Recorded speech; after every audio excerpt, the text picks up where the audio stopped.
මිථුන ලග්නය. මිථුන ලග්නලාභී ඔබගේ 6 වෙනි භාවයට තමයි කුජ ග්‍රහයා පැමිණෙන්නේ එළඹෙන ඔක්තෝබර් මාස 27 වන දින සිදුවන කුජ ග්‍රහ මාරුවේදී. ඒ වගේම ඔබගේ 6 වෙනි භාවය සහ 11 වන භාවයේ අධිපතිත්වය දරන්නේ මේ කුජ කියන ග්‍රහය.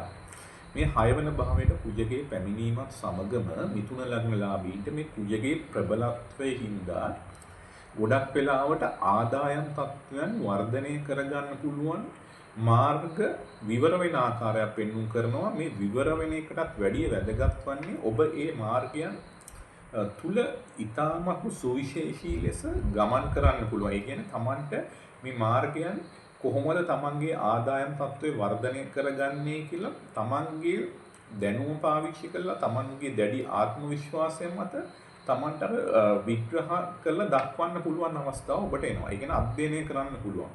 මෙන්න මේ වෙයි හරි එක තේරුම් ගැනීමේ ශක්තිය ඔබට මෙන්න මේ කාලය තුලදී පැහැදිලි ලෙසම පෙන්වුම් කරනවා. ඉතින් මේක හරියට ඔබ අල්ලගත්තොත් පැහැදිලි ලෙසම ප්‍රධානම එක තමයි ඔබට ආදායම් තත්ත්වය වර්ධනය කරගන්න පුළුවන්. අලුතින් ආදායම් මාර්ග සකස් කරගන්න පුළුවන්. මෙන්න මේ වගේ පරිසරයක් තමයි නිර්මාණය වෙන්නේ. ඉතින් ඒක ඉතාමත්ම සුවිශේෂී. ඒ වගේම අනික් කාරණාව තමයි ඔබට ගොඩක් වෙලාවට නිදන්ගත රෝගවල වර්ධනයක් දැක ගන්න ලැබෙනවා. ඒ වගේ රෝගාබාධ තියෙන පුද්ගලයන් මිථුන ලග්නලාභීන් ටිකක් පරිස්සම් වෙන්න ඕනේ. විශේෂයෙන්ම මේ ලේ ආශ්‍රිත රෝගාබාධවල වර්ධනයන් මෙන්න මේ කාලයන් තුලදී වැඩි වෙන්න පුළුවන් අවස්ථා පෙන්වනවා මේ නිදන්ගත රෝග සම්බන්ධයෙන්. ඉතින් ඒ පිළිබඳව අවධානයක් සැලකිල්ලක් දැක්වීම ඉතාමත්ම වැදගත්.